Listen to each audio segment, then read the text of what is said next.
Olá, e bem-vindo a mais um episódio de Índia e a Esquerda Global. Se você é novo por aqui, aproveita e se inscreve no canal. E se puder, considere se tornar membro no YouTube, apoiar pelo Patreon ou fazer uma pequena doação pelo link na descrição. Sem mais demora, quero dar as boas-vindas ao nosso convidado de hoje, Laith Marouf. O Laith é um jornalista baseado em Beirute que está cobrindo o ataque e a ocupação israelense em partes do Líbano e também na Palestina. Laith, bem-vindo de volta à Índia e à Esquerda Global. É um prazer estar aqui com você. Muito obrigado pelo convite.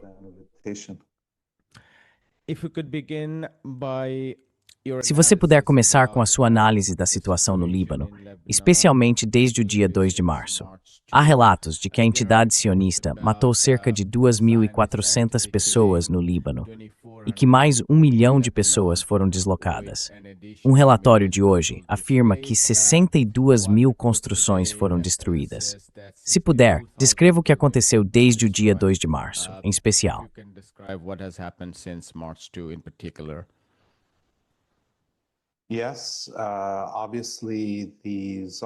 Sim, é claro que os sionistas têm a capacidade de massacrar civis e destruir infraestrutura civil. Mas como a gente vê, eles não têm nenhuma capacidade de conquistar vitórias militares no campo de batalha quando enfrentam o Hezbollah. E é por isso que durante toda a guerra, aqueles 45 dias, eles descontaram na população civil. E agora, como dá para ver, já que não conseguiram nenhuma vitória militar durante os combates, estão tentando manter posições permanentes, com destruição total das áreas que ocupam durante o cessar-fogo. Por isso, o Hezbollah já começou a reagir abertamente nos últimos 2 dias. Hoje houve pelo menos 4 operações do Hezbollah atacando posições da ocupação sionista dentro do Líbano, além de pontos de concentração dessas tropas dentro da Palestina ocupada, no norte da Palestina ocupada.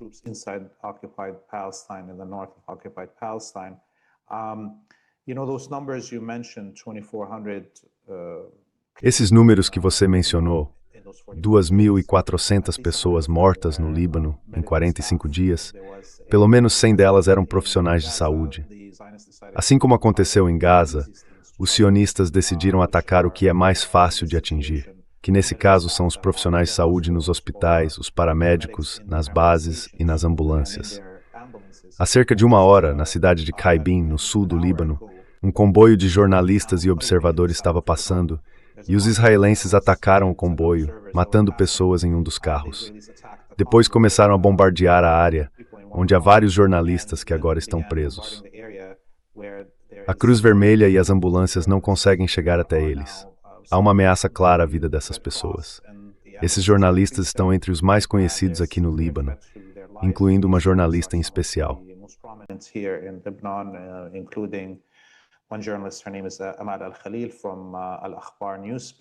O nome dela é Amal Al-Khalil, do jornal Al-Akhbar. Então, no geral, o que a gente vê é que os sionistas podem matar pessoas, podem atacar jornalistas, podem atacar profissionais da área médica, mas não conseguem nenhuma vitória militar. E sobre a destruição em massa, olha, 62 mil unidades habitacionais. Nos últimos dias, nossas equipes da TV Palestina Livre têm ido para o sul, até mesmo além da linha amarela imaginária que os israelenses desenharam, e vimos dezenas de explosivos não detonados em casas, em campos. Ao inspecionar melhor esses explosivos, descobrimos que os sionistas estão usando munições muito antigas, algumas datando da década de 70, de estoques que eles tinham acumulado por uma possível guerra com o Egito naquela época. E muitos dos mísseis que, em teoria, deveriam atingir as estradas, na verdade caíram ao lado delas.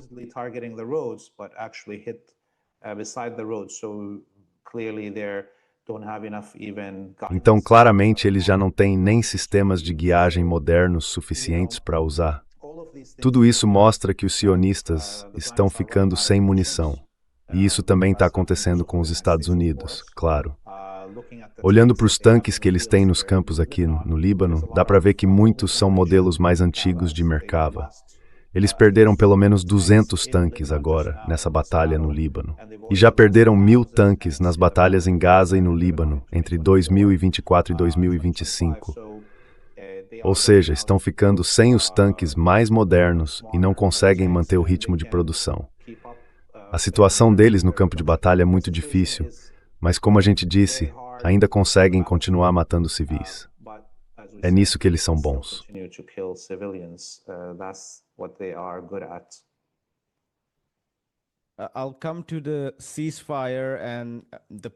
Eu vou chegar na questão do cessar-fogo e das possíveis conversas sobre uma extensão desse cessar-fogo.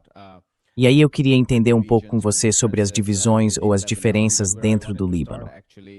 Mas, na verdade, onde eu queria começar é nas questões centrais, como a ocupação de terras libanesas pelas forças israelenses, o ataque e a ofensiva israelense contra o povo do Líbano e a necessidade de definir claramente as fronteiras. Parece haver um consenso unânime no Líbano, desde as lideranças druzas até o governo de Beirute, do Najib Salam e do presidente Aoun, e, claro, o Hezbollah. Pelo menos, pelo que eu entendo, sobre esse conjunto de questões centrais, existe um consenso que reflete a vontade popular do povo libanês. Então, antes de tentarmos entender algumas das diferenças e das complexidades dentro do Líbano, se você puder nos falar um pouco sobre esse conjunto de questões fundamentais que o Líbano enfrenta em relação à entidade colonial sionista.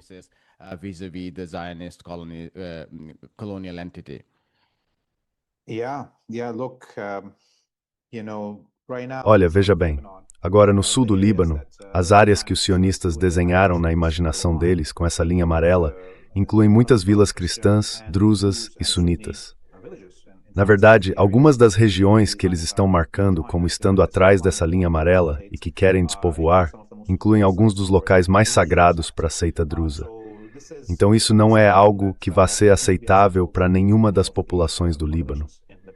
E é por isso que o governo do Líbano, que foi nomeado pela embaixada americana, não tem legitimidade nenhuma para negociar diretamente com os sionistas em Washington. A opinião popular no país é contra a ocupação, e a grande maioria das lideranças das seitas religiosas já se manifestou contra isso.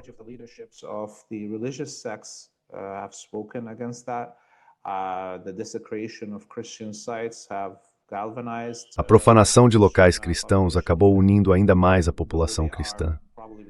Embora provavelmente sejam os mais expostos à propaganda, tanto da mídia imperialista ocidental quanto da mídia saudita, para se voltarem contra a resistência, eles viram com os próprios olhos o que aconteceu com suas aldeias quando os israelenses as ocuparam. Então eu realmente não acho que exista qualquer chance de os sionistas manterem essa ocupação. Mesmo nos seus melhores tempos, lá nos anos 70 e 80, quando havia um enorme desequilíbrio de poder, eles não conseguiram manter território. Então dá para imaginar, com essa nova resistência sofisticada que tem acesso a mísseis guiados, drones guiados e todo tipo de tecnologia, o estrago que pode causar às forças sionistas que tentem ocupar território no Líbano.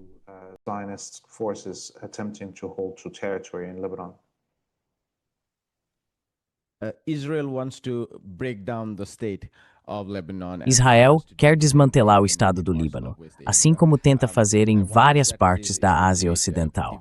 E uma das estratégias é criar divisão e guerra civil dentro do Líbano. E o país já tem um histórico disso. Você mencionou a influência, ou foi até mais direto ao dizer que a Embaixada dos Estados Unidos em Beirute é quem nomeia o governo libanês.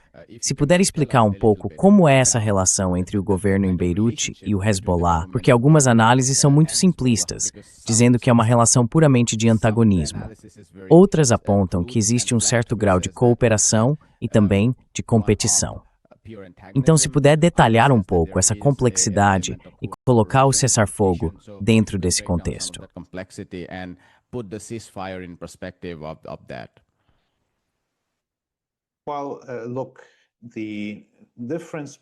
Olha, a diferença entre o Líbano e o resto da região, que os sionistas querem fragmentar, é que na verdade não existe algo como o Líbano enquanto Estado. Ele nunca existiu de fato. O governo do Líbano, ou suas forças militares, desde 1942, desde a criação do país ao ser separado da Síria, nunca controlou as fronteiras, nunca teve o monopólio do uso da força dentro do seu território. E é isso que define um Estado. Então, o Líbano vive sempre num estado de anarquia, em que cada seita, cada bairro, cada região e vila cuida de si mesma. Tentar fragmentar algo que nem existe é uma perda de tempo.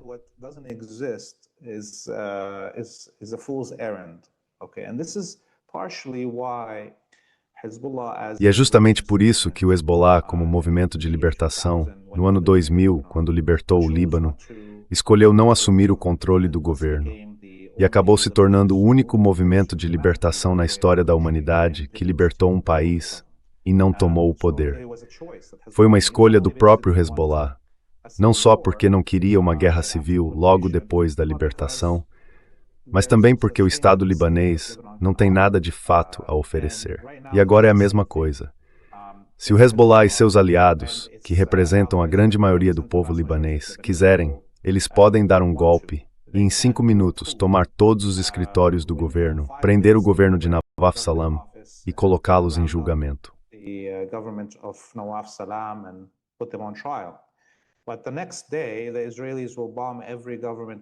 Mas no dia seguinte, os israelenses vão bombardear todos os prédios do governo, cada ministério, cada palácio, cada delegacia, porque vão dizer que o Hezbollah é o próprio Estado do Líbano, certo?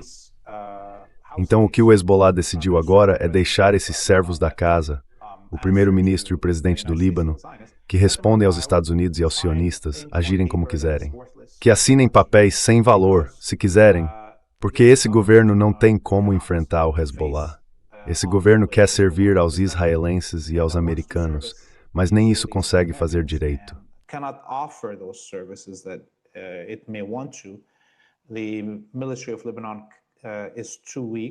O exército do Líbano é fraco demais. Ele não tem como atacar o Hezbollah. E se tentar, vai haver um motim dentro das próprias forças armadas, porque cerca de 60% dos soldados e oficiais são da seita xiita. As milícias cristãs fascistas e supremacistas são apenas uma sombra do que foram nos anos 70, quando a guerra civil estava em andamento. Hoje, talvez existam só algumas centenas, sendo bem generoso, talvez uns 2.000, milicianos cristãos armados. E os esquadrões da morte wahhabitas, que seriam a última opção em que os americanos e os israelenses poderiam confiar, estão do outro lado da fronteira, dentro da Síria, e estão com medo demais para atacar o Líbano.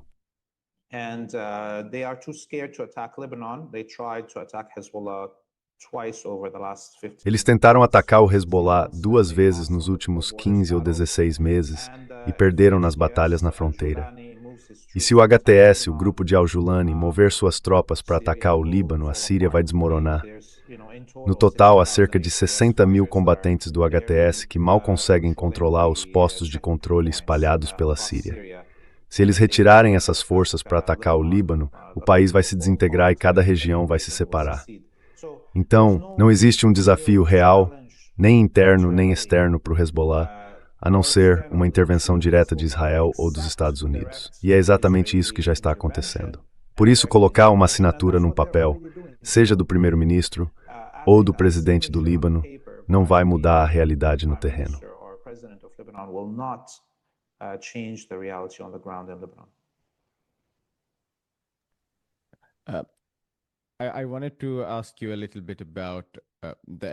Eu queria te perguntar um pouco sobre o chamado eixo da resistência, já que estamos no meio dessas negociações e também do bloqueio, ou, enfim, como você preferir definir, entre o Irã e os Estados Unidos.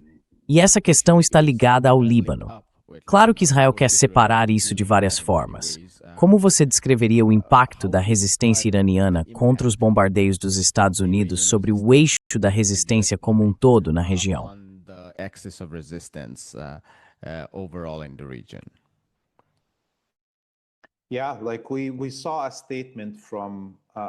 Sim, a gente viu uma declaração do Ayatollah Mujtaba Khamenei dizendo que eles consideram cada membro do eixo da resistência como uma parte soberana do Irã e que vão defendê-los como tal. Então eu acho que o fato de o Irã ter acabado de repelir a invasão do regime americano, ter resistido ao ataque e destruído a base de poder dos Estados Unidos na Ásia Ocidental, deu um novo fôlego à resistência em toda a região. Qualquer dúvida que as pessoas tinham depois da queda da Síria, ou daquele momento tão desanimador, desapareceu. A euforia que os sionistas sentiram quando as milícias wahhabitas tomaram Damasco quando as tropas deles entraram na Síria e chegaram quase às portas da capital, os israelenses, essa euforia acabou. Os sionistas sabem que não conseguem derrotar o eixo da resistência sem o envolvimento direto dos Estados Unidos. E agora, o envolvimento direto no Emirate mostrou seu limite.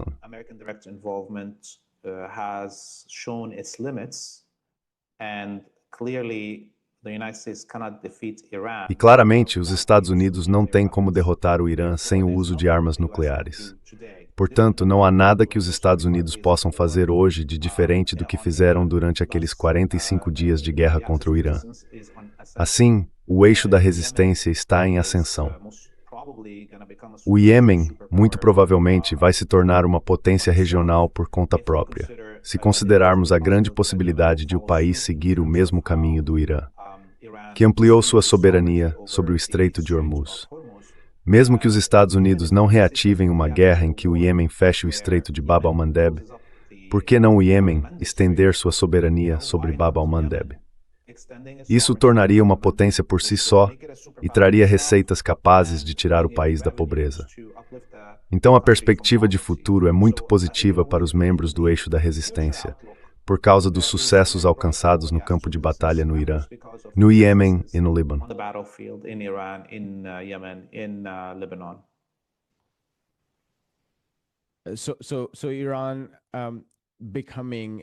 Então o Irã está se tornando uma potência enorme na região por causa do seu desempenho durante essa guerra. E obviamente, como você disse, o governo sediado em Beirute não tem como desarmar o Hezbollah. E as forças de ocupação, claro, não conseguem derrotar nenhum movimento nacionalista ou anticolonial. Então o impacto geral sobre a resistência no Líbano é positivo. E você ainda mencionou o elemento do Iêmen e do Mar Vermelho. A pergunta que me vem à cabeça é, qual seria o impacto desse eixo da resistência fortalecido sobre o Líbano? A gente vem discutindo a Palestina há um tempo, então eu estou muito curioso para ouvir a sua análise sobre isso.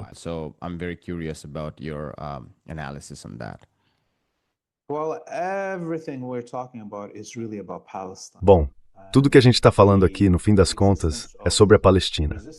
A própria existência da resistência no Líbano, por exemplo, não teria acontecido se não houvesse a ocupação sionista da Palestina e a expulsão dos palestinos da sua terra natal. E da mesma forma, o que realmente diferencia o Irã de qualquer outro país da região é o fato de ele defender a libertação da Palestina. É só por isso que o país vem sendo punido, bloqueado, cercado e sancionado há mais de 30 anos. Então, cada vitória que o eixo da resistência conquista agora contribui para a libertação da Palestina. E à medida que os Estados Unidos forem saindo da região, a colônia sionista vai acabar se vendo sem um patrocinador imperialista.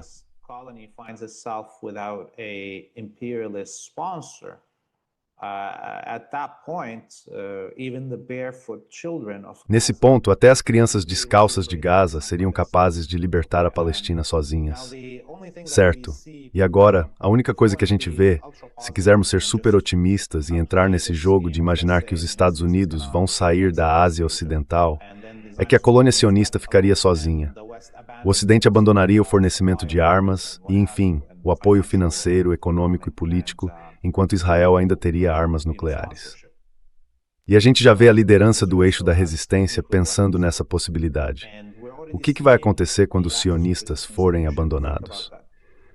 E claramente, alguém vai precisar ir lá e recolher essas armas nucleares antes que esses fanáticos sionistas arrastem toda a humanidade para um inverno nuclear contra a nossa vontade.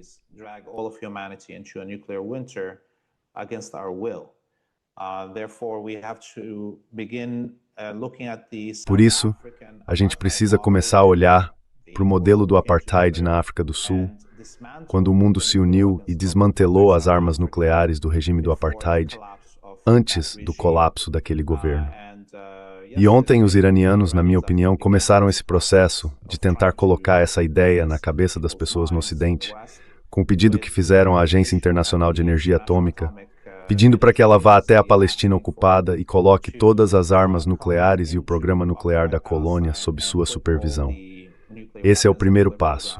Ter gente lá, no local, que possa ver onde essas armas estão, para que a gente possa trabalhar no desmantelamento delas. Assim, quando chegar o momento do colapso da colônia sionista, todos nós poderemos respirar aliviados, sem medo de um inverno nuclear.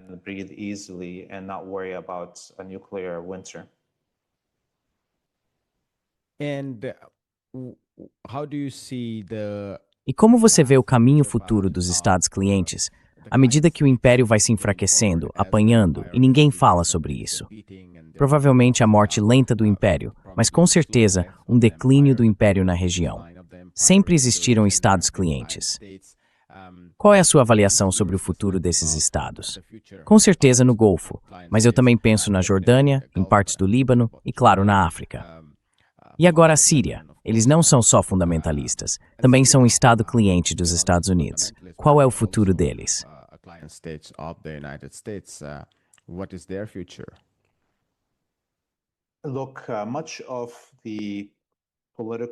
Olha, grande parte das estruturas políticas da região é artificial e naturalmente insustentável, incluindo essas fronteiras que as potências imperiais desenharam no fim da Primeira Guerra Mundial. E o que eu quero dizer com isso? Veja o que está acontecendo agora com os Emirados Árabes Unidos. Eles acabaram de anunciar que estão basicamente falidos e estão pedindo um empréstimo, ajuda financeira, para os Estados Unidos. Esse é um país com apenas 1 milhão de cidadãos e com alguns dos campos de petróleo e gás mais ricos do planeta. Para onde foi esse dinheiro? Claramente, o dinheiro deles está nos bancos dos Estados Unidos e do Ocidente, e já foi confiscado. Antes, esses vassalos ainda recebiam uma parte do saque dos próprios recursos, talvez uns 10% do que vinha do gás e do petróleo deles.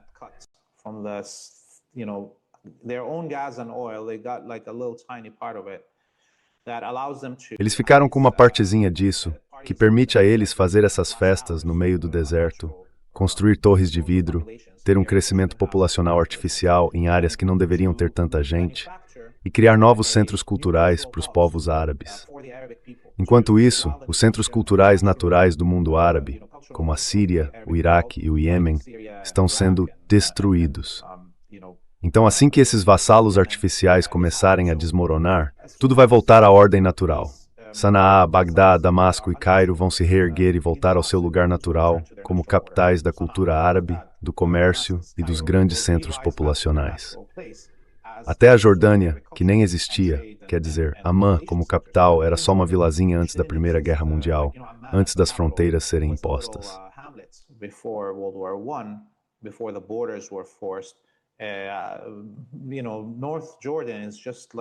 Sabe, o norte da Jordânia é praticamente como os subúrbios de Damasco, certo? Então essas fronteiras artificiais e essas formações políticas forçadas, com estados e líderes vassalos, vão desmoronar assim que os Estados Unidos saírem. E isso é o curso natural das coisas. Quando a gente fala sobre a libertação da Palestina, as pessoas pensam, vai haver a libertação da Palestina e depois um Estado palestino. Mas não. Na realidade, se houver a libertação da Palestina, as fronteiras do Acordo Sykes-Picot vão ruir. Milhões de refugiados palestinos que estão na Síria, no Egito, na Jordânia e no Líbano vão simplesmente marchar para lá. E junto com eles virão outros milhões que só querem visitar Jerusalém pela primeira vez em um século. E eles não vão voltar. É o fim dessas fronteiras.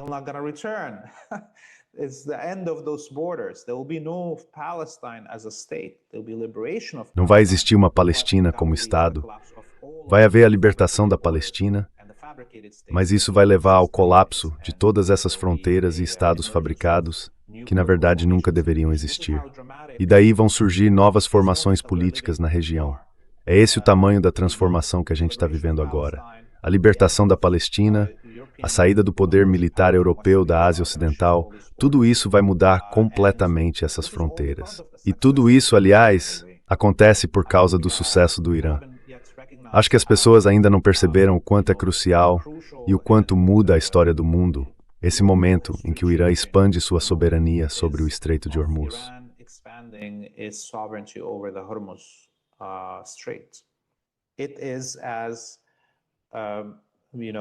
É algo tão marcante no tempo quanto quando Gamal Abdel Nasser e o Egito estenderam sua soberania sobre o Canal de Suez e o nacionalizaram.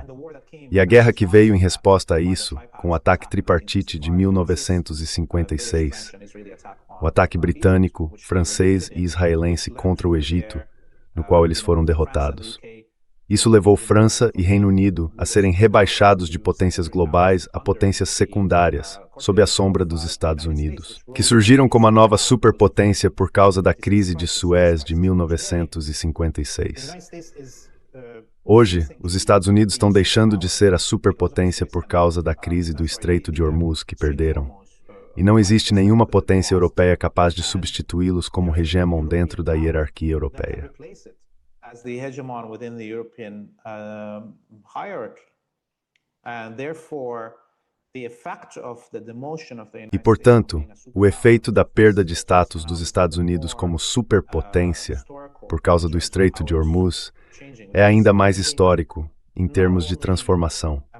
Porque isso não está apenas encerrando o poder americano, está encerrando também o poder da Europa Ocidental, que foi construído ao longo de 600 anos. E outro sinal disso, e eu sei que estou me alongando um pouco aqui, é quando a gente olha para o Iêmen e o Irã, que conseguiram destruir a capacidade dos Estados Unidos e do Ocidente de projetar poder por meio de bloqueios navais e invasões marítimas. Essa sempre foi a base do poder europeu nesses 600 anos, desde o início da invasão das Américas por Colombo. E essa era agora está chegando ao fim, por causa dos sucessos do Iêmen e do Irã.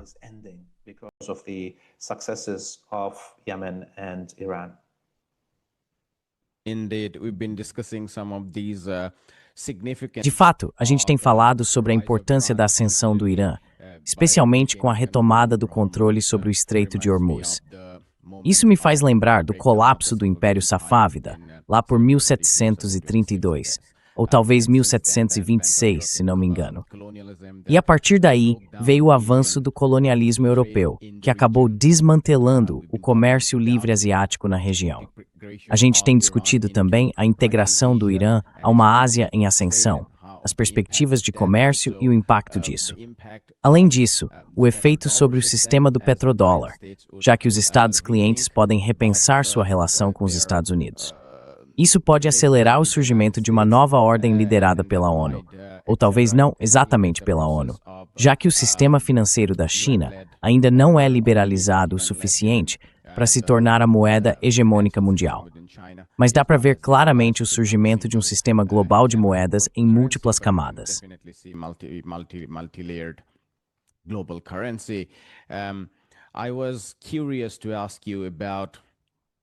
Eu fiquei curioso para te perguntar, já que você falou sobre essas grandes alternativas, sobre a quebra das formações políticas e essa espécie de redesenho, não exatamente um redesenho de mapas, mas o ressurgimento do que é mais orgânico para a região. Eu queria entender o que poderia ser uma força de união entre esses diferentes movimentos. Eu penso em algumas conversas que aconteciam nas décadas de 30 e 40, quando alguns visionários já percebiam o fim de um certo tipo de ordem colonial no mundo. Claro, eles nunca quiseram que a ordem dos Estados Unidos substituísse a ordem francesa ou britânica.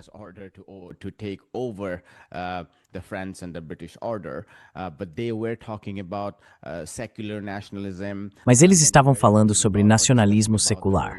Muitos estavam debatendo o papel da religião. A língua também começava a surgir como uma dessas bases orgânicas que unem as pessoas. Claro, na sua região, a religião é um fator central. Em outras partes, era o comunismo. Olhando para frente, é claro que tudo isso ainda parece meio vago, mas se você puder compartilhar um pouco das suas ideias sobre possíveis formas de unir o que, de outro modo, e sequencing.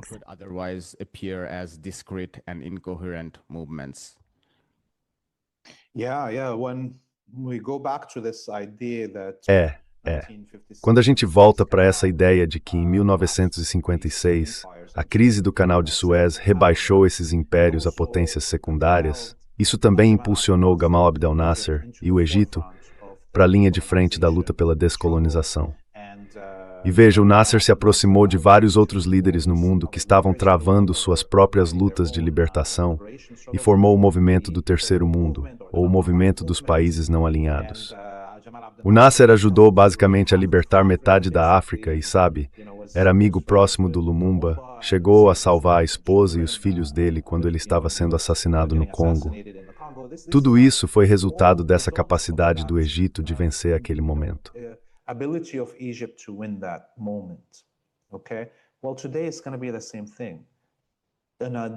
Bom, hoje vai ser a mesma coisa, só que em outra escala, bem maior.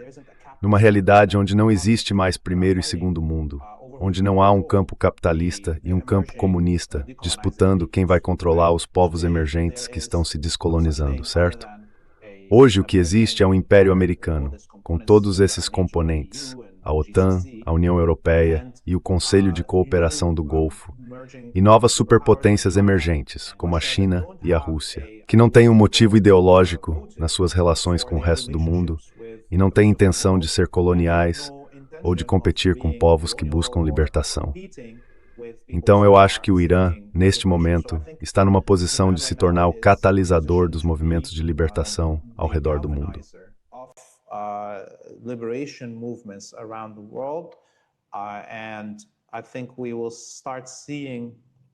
E eu acho que a gente vai começar a ver por causa de como esse momento é diferente em escala e pela falta daquela dupla polaridade que existia depois da Segunda Guerra Mundial, o surgimento de um mundo multipolar.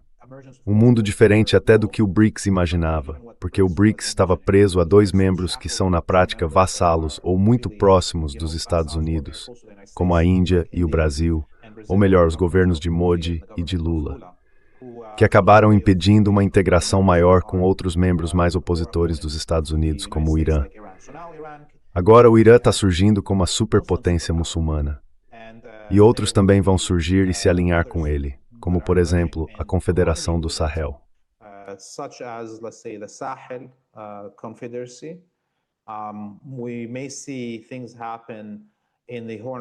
A gente pode ver acontecerem algumas coisas no chifre da África se o Iêmen se envolver, sabe? O Iêmen, a Somália, Djibouti e a Eritreia. Todos esses povos têm laços de casamento entre si. Eles compartilham uma história enorme. E à medida que os Emirados e os israelenses saem do chifre da África, o Iêmen provavelmente vai ter um papel importante na libertação dessa região.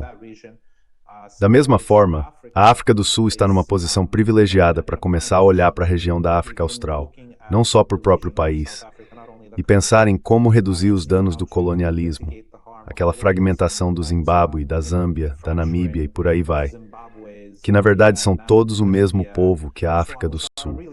Olha, o céu é o limite.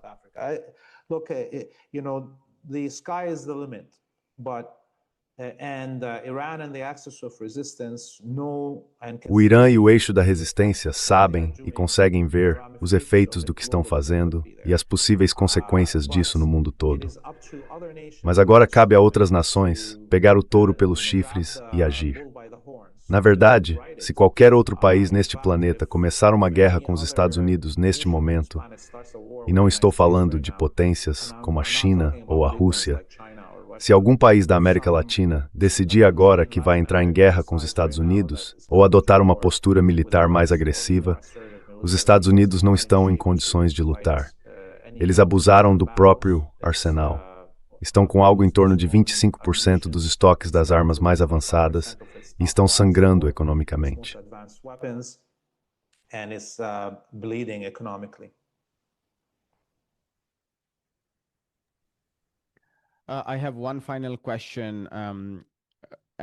Eu tenho uma última pergunta. Que tipo de mídia você acha que vai surgir disso tudo? Considerando que tanto você quanto eu estamos na mídia, de uma forma ou de outra, a gente consome, produz, faz parte disso, goste ou não. E olhando para frente, já que esses movimentos são tão grandes e transnacionais, não se trata só de um país enfrentando o imperialismo. Também tem pessoas dentro dos próprios países que fazem isso, mesmo quando seus governos não se posicionam contra o imperialismo e o sionismo. Há gente no mundo todo que tem se levantado. E junto com isso, vem um papel da mídia, alternativa ou de qualquer forma que a gente queira definir. Então, minha pergunta final é: que tipo de mídia você acha que vai emergir dessa nova ordem que você acabou de descrever?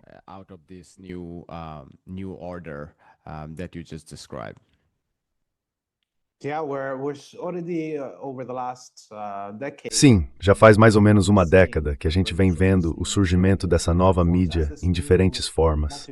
À medida que esse novo mundo multipolar foi aparecendo, a gente não conseguia definir seus detalhes. E, na verdade, ainda não consegue. Mas nos últimos 2 anos e meio, desde o início do genocídio em Gaza e da chamada inundação de Al-Aqsa, ficou claro que o jornalismo cidadão, por um lado, as pessoas que não são treinadas, que não fazem isso porque querem ser jornalistas, mas que estão documentando a própria vida, os crimes cometidos contra elas e tudo mais, acabou se tornando uma forma dominante de comunicar fatos, certo?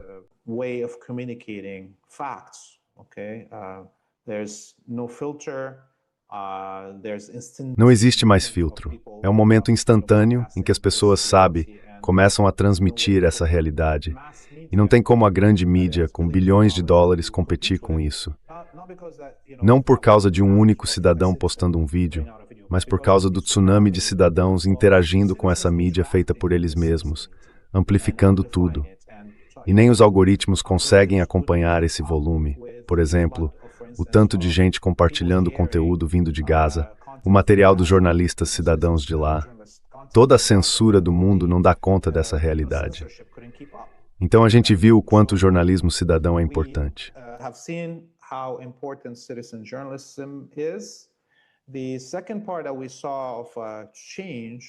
A segunda mudança que a gente viu, claro, é o jornalismo militar, a mídia militar do Hamas, do Hezbollah ou agora do Irã, que vem produzindo conteúdos muito detalhados e com altíssima qualidade, direto dos campos de batalha. E esse material é mais poderoso do que, digamos, aqueles vídeos que passavam nos cinemas durante a Segunda Guerra Mundial. É uma propaganda de guerra que chega a ser uma forma de arte. Então, esse é outro tipo de jornalismo que estamos vendo surgir agora. Algo inovador, diferente, uma verdadeira mudança. E por fim, eu diria o seguinte: quando olhamos para projetos como o seu canal Índia e a Esquerda Global, ou a Free Palestine TV, não dá para chamar isso de jornalismo cidadão, mas sim de jornalismo alternativo. Conteúdo financiado e sustentado pelo público, onde não precisamos esperar por uma grande agência de fomento, nem pedir dinheiro para um partido político ou para um governo.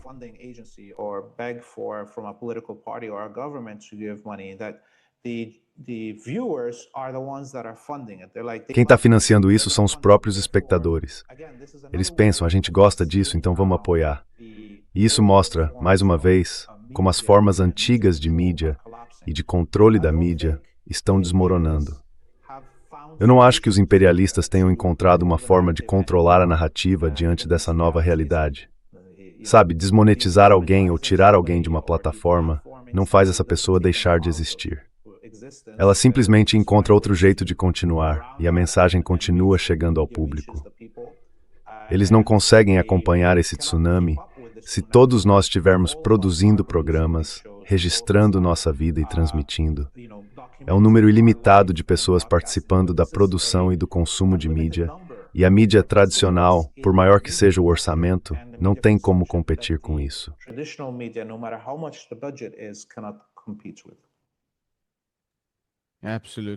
Kwontov.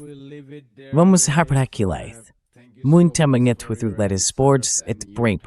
Madison Finn, FTV this. Muito obrigado, Jotishman. Até breve. Hi, my name is Ayushman. Oi, meu nome é Ayushman.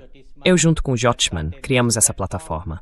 Nos últimos 2 anos, a gente tem tentado produzir conteúdo voltado para a esquerda e para as forças progressistas.